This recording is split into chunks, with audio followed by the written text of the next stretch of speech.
আমার নাম মোহাম্মদ মেহেদী হাসান পিয়াস। আমি বর্তমানে পড়াশোনা করছি ঢাকা বিশ্ববিদ্যালয়ের ট্রিপলি ডিপার্টমেন্টের 4th ইয়ার ফার্স্ট সেমিস্টার। আমি আপাতত আপনাদের সামনে যে বক্তব্যটা নিয়ে হাজির হয়েছি সেটি হলো যে স্পেশালি যদি আমি বলি, আমার সামনে আপনারা যারা আছেন রিপোর্টার বা নিউজ চ্যানেল বা অন্যান্য সংবাদ তাদের প্রতি যে আমি বিগত 2 দিন যাবত আপনাদের যে রিপোর্টগুলো আছে সেগুলো ভালোভাবে খেয়াল করেছি। সেখানে আমরা দেখেছি যে আপনারা শুধুমাত্র এইখানে যে আন্দোলনটা হচ্ছে সেখানে আপনারা শুধুমাত্র বলছেন যে এটা বুয়েটের আন্দোলন, যেটা আসলে শুধুমাত্র বুয়েটের আন্দোলন না। এখন এইখানে অ্যাকচুয়ালি আমাদের যে আন্দোলনটা সেটার নাম হচ্ছে মূলত প্রকৌশলী অধিকার আন্দোলন, এবং এটার মধ্যে আমরা শুধুমাত্র বুয়েট না, বুয়েট, কুয়েট, চুয়েট, রুয়েট, ঢাকা বিশ্ববিদ্যালয়, রাজশাহী বিশ্ববিদ্যালয়, চট্টগ্রাম বিশ্ববিদ্যালয়, সাস, জাস্ট, পাস্ট সকল এবং অন্যান্য অনেক বিশ্ববিদ্যালয় থেকে প্রাইভেট বিশ্ববিদ্যালয় সহ অনেক প্রকৌশলীরা এই আন্দোলনে অংশগ্রহণ করছি। আপনারা যদি এইভাবে প্রচার করেন যে এই আন্দোলনটা শুধুমাত্র তাহলে আমাদের আন্দোলনের ভূমিকা আসলে অনেক ছোট হয়ে যায়, যা আসলে আমাদের কাম্য না। এবং এটা আমাদের প্রথম কথা, দয়া করে আপনারা নেক্সট টাইম যখনই কোনো নিউজ করবেন দয়া করে সেখানে শুধুমাত্র বুয়েটের নাম নেবেন না। এখানে ঢাকা বিশ্ববিদ্যালয় আছে, এখানে আজকে প্রাইভেট ইউনিভার্সিটির রিপ্রেজেন্ট হিসাবে AUST এর স্টুডেন্টরা আসছে, MIST স্টুডেন্টরা আসছে। সেখানে 250 কিলোমিটার পথ পাড়ি দিয়ে আমাদের রাজশাহী থেকে রুয়েটের স্টুডেন্টরা এসেছে, শাহজালাল ইউনিভার্সিটির স্টুডেন্ট তারাও এসেছে, এখানে চুয়েটের স্টুডেন্টরা আন্দোলন করছে, কিন্তু আপনাদের মিডিয়ায় আমরা সেটা দেখতে পাচ্ছি না। দয়া করে আপনারা প্লিজ আমাদের প্রত্যেকটা প্রকৌশলী অধিকার আন্দোলনে আমাদের প্রত্যেকটা প্রকৌশল বিশ্ববিদ্যালয় এবং অন্যান্য বিশ্ববিদ্যালয় যে সমস্ত প্রকৌশল যে অনুষদ আছে তাদের নামটাও কাইন্ডলি মেনশন করবেন, এটা আমি স্পষ্ট করে বলতে চাই। এবং আমার দ্বিতীয় কথা হচ্ছে যে আজকে আপনারা দেখেছেন যে আমরা আসলে যখন যমুনায় গিয়েছি সেখানে আমাদের উপর পুলিশ হামলা করেছে। এখন আমি এখানে ঢাকা বিশ্ববিদ্যালয়ের একজন স্টুডেন্ট হিসেবে সত্যি কথা বলতে আমার প্রিয় হাসনাত ভাই এবং সার্জিস ভাই এদের উপর আমি প্রচন্ড লেভেলে ক্ষুব্ধ। হলো আমাদের হাসনাত ভাই আজকে দুপুরে তিনি একটা পোস্ট শেয়ার করছেন, আমি জানি না যে তিনি ঢাকা বিশ্ববিদ্যালয়ে পড়াশোনা করেন, 5টা ডিপার্টমেন্ট আছে, তিনি সম্ভবত তার ব্যাপারে তার কোনো খবর নাই। এইখানে যখন হামলা হলো সেইখানে আমার জুনিয়র দুইটা জুনিয়রের পায়ের মধ্যে গ্রেনেড স্প্রিংটা ঢুকে তারা হাসপাতালে ভর্তি হয়েছে। ঢাকা বিশ্ববিদ্যালয়ের 4 জন স্টুডেন্ট ইনজুর্ড হয়েছে। আচ্ছা, ঢাকা বিশ্ববিদ্যালয়ের কথা শুধুমাত্র বাদ দিলাম, আমাদের AUST এর প্রায় 14 জনের মতো স্টুডেন্ট আহত হয়েছে, চুয়েটের 2 জন স্টুডেন্ট, রুয়েটের সম্ভবত 6 জন, এরকম আরো অনেক স্টুডেন্ট। সেইখানে এতজন সাস্টের স্টুডেন্ট সহ এখানে আমি যেটা বলতে চাচ্ছি যে এইখানে অনেক বিশ্ববিদ্যালয় থেকে অনেক স্টুডেন্ট তারা আহত হয়েছে, কিন্তু হাসনাত ভাই তার পোস্টে শুধুমাত্র লিখেছেন যে বুয়েটের উপর আন্দোলন বুয়েটের উপর হামলা তিনি নিন্দা জ্ঞাপন করতেছেন। কেন ভাই, এখানে কি আপনার নিজের ঢাকা বিশ্ববিদ্যালয়ের যে ছোট ভাইরা হামলা শিকার হয়েছে সেই ব্যাপারটা কি আপনি জানেন না? আমি যদি হাসনাত ভাইয়ের কথাও বলে থাকি, হাসনাত ভাই না হলে দুপুরবেলা জাস্ট খবরটা শুনে কোনো মতে পোস্ট চালাই দিচ্ছেন। সার্জিস ভাই এই যে সন্ধ্যায় মাগরিবের পর তিনি পোস্ট দিচ্ছেন, তিনি নিজেও সেইখানে শুধুমাত্র বুয়েটের স্টুডেন্টদের কথা বলছেন। কেন এই আন্দোলন কি শুধুমাত্র বুয়েটের স্টুডেন্টরা আহত হচ্ছে? এখানে তো আমি জাস্ট এই দুজনের কথা এই জন্য বলতেছি যে উনার ঢাকা বিশ্ববিদ্যালয় উনার ক্যাম্পাসের 4টা জুনিয়র আজকে আহত হয়েছে, এর মধ্যে 2 জন হসপিটালে ভর্তি হয়েছে, বাট তিনি তাদের কথা একবার উল্লেখ করলেন না। তো তিনি আসলে জাতির নেতা হিসেবে নিজেকে রিপ্রেজেন্ট করতেছেন, সেখানে তিনি তো ঢাকা বিশ্ববিদ্যালয়ের নিজের ছোট ভাইদেরই খবর রাখেন না। তো আমার কথা এটাই, আমি যদি সামারি করি যে ভাই আপনারা যারা রিপোর্টার আছেন দয়া করে আমাদের আন্দোলনকে বুয়েটের আন্দোলন নাম দিবেন না, আমাদের আন্দোলন প্রকৌশলী অধিকার আন্দোলন, দয়া করে এই ব্যানার দিবেন। এবং আজকে আমাদের পুরো দেশ থেকে 250 কিলোমিটার 300 কিলোমিটারের পথ পাড়ি দিয়ে 2-3 বাসে ওরা আমাদের স্টুডেন্টরা আসছে। যদি আপনারা শুধুমাত্র বুয়েটের কথা বলেন ভাই, আমাদের এই ছেলেদের কষ্টটা পুরো বৃথা হয়ে যাবে ভাই।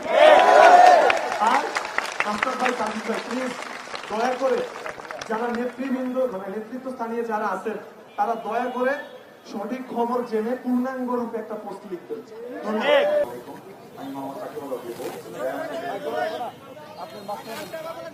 আমি মোহাম্মদ সাকিবুল বিভু, জেনারেল সেক্রেটারি প্রকৌশলী অধিকার আন্দোলন। আজকে আমরা 2 জন উপদেষ্টা রেজওয়ানা হাসান ম্যাডাম এবং ফজল কবির স্যারের সাথে আজকে আমাদের মিটিং হয়েছে। ওই জায়গায় PDB চেয়ারম্যান স্যার ছিলেন এবং রেলওয়ে ডিজি স্যার এবং এখানে রেলওয়ে সচিব স্যারও ছিলেন। তো আমাদের এখানে আমাদের প্রত্যেকটা ভার্সিটির মোটামুটি প্রত্যেকটা ভার্সিটির প্রতিনিধিদেরকে নিয়ে ওইখানে মিটিং হয়েছিল। তো ওই জায়গায় আমরা বিভিন্ন বিষয়গুলো এখানে উত্থাপন করেছিলাম, বিশেষ করে যে 3 দফা দাবির জন্য আজকে আমাদের এই আন্দোলন। আমরা আজকে শাহবাগে এসে আমরা জমায়েত হয়েছি, এখান থেকে আমরা জন্য অভিমুখে আমরা মার্চ করেছিলাম। এবং আজকে যে এক মর্মাহত সারা দেশবাসী দেখেছে যে আজকে আমাদের উপরে বিশাল বড় হামলা করেছে পুলিশ বাহিনী। তো এটা শুধুমাত্র আমাদের 3 দফা দাবির কারণে। তো ওইখানে গিয়ে আমরা 3 দফা দাবির ব্যাপারে আমরা পূর্ণাঙ্গ বিস্তারিতভাবে বলেছি, ওনাদেরকে আমরা জিনিসগুলো দেখিয়েছি। ওনারা জিনিসগুলো দেখে ওনারা পুরোপুরিভাবে স্টুডিস্ট হয়ে গেছেন যে আসলে বাংলাদেশের মধ্যে যে এত ভয়াবহ রকমের ইঞ্জিনিয়ারদের প্রতি এত ভয়াবহ রকমের বৈষম্য চলতেছে, যে এগুলো ওনারা আসলে জানতেন না। যে ওনারা দেখতে পেরেছেন যে প্রথম শ্রেণী এবং দ্বিতীয় শ্রেণীর চাকরিতে পুরোপুরিভাবে ডিপ্লোমা কোটা নামে এক বিশাল ভয়াবহ রকমের এক কোটা ব্যবস্থা ওখানে বিদ্যমান। ওনারা দেখতে পেরেছেন যে প্রথম শ্রেণীর চাকরিতে নবম গ্রেডে যেখানে স্নাতক ন্যূনতম যোগ্যতা স্নাতক পাস লাগে, এখানে ডিপ্লোমার 33% কোটা থেকে 100% কোটায় নিয়োগ পাচ্ছে।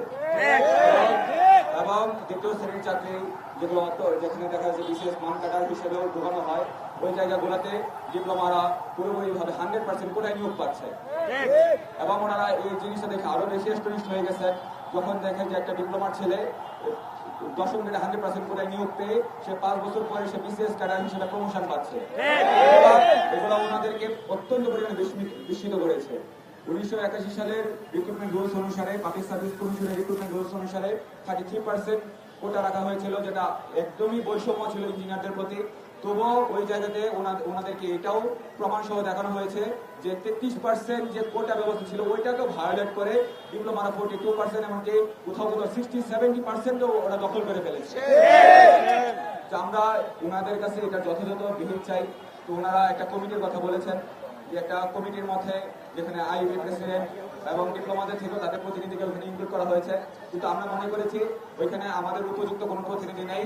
বিশেষ করে ওই জায়গাতে আমরা যাদেরকে আমাদের আন্দোলনের সাথে যারা সম্পৃক্ত তাদেরকে ওইখানে ইনক্লুড করা হয়নি।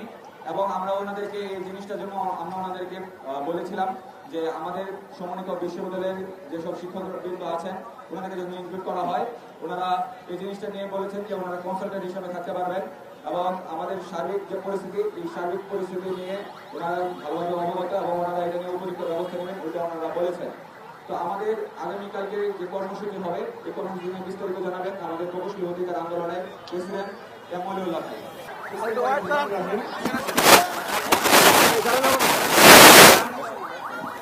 প্রিয় দেশবাসী, আমি মোহাম্মদ ওয়ালিউল্লাহ, প্রেসিডেন্ট প্রকৌশলী অধিকার আন্দোলন।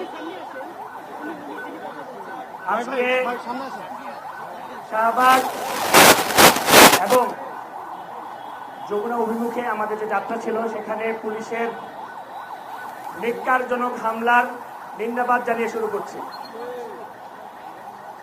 আমরা একটা জিনিস মেনশন করতে চাই, আজকে আমরা পুলিশের কাছে মার খেয়েছি, আমাদের 50-এর অধিক প্রকৌশলী ছাত্রবৃন্দ আহত হয়েছে, অনেকেই হাসপাতালে কাতরাচ্ছে। আমরা স্পষ্টভাবে আজকে উপদেষ্টা বৃন্দর কাছে এটা উত্থাপন করেছি এবং আমাদের সাথে যিনি ডিএমপি কমিশনে এসেছিলেন উনি কিন্তু বিস্তারিত জানিয়েছেন এ ব্যাপারে, উনি কি স্টেপ নিচ্ছেন।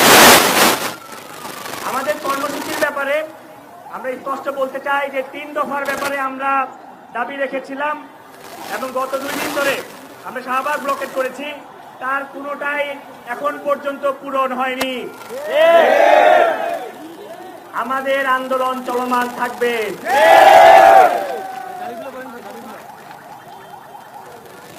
আমরা একটি কমিটি গঠন হয়েছে, কমিটির গঠিত হওয়া এবং আমরা যে 3 জন উপদেষ্টার সাথে বলতে চেয়েছিলাম তাদের সাথে মিটিংয়ে আমরা স্পষ্টভাবে এই কমিটির অনুপযুক্ততা উল্লেখ করেছি।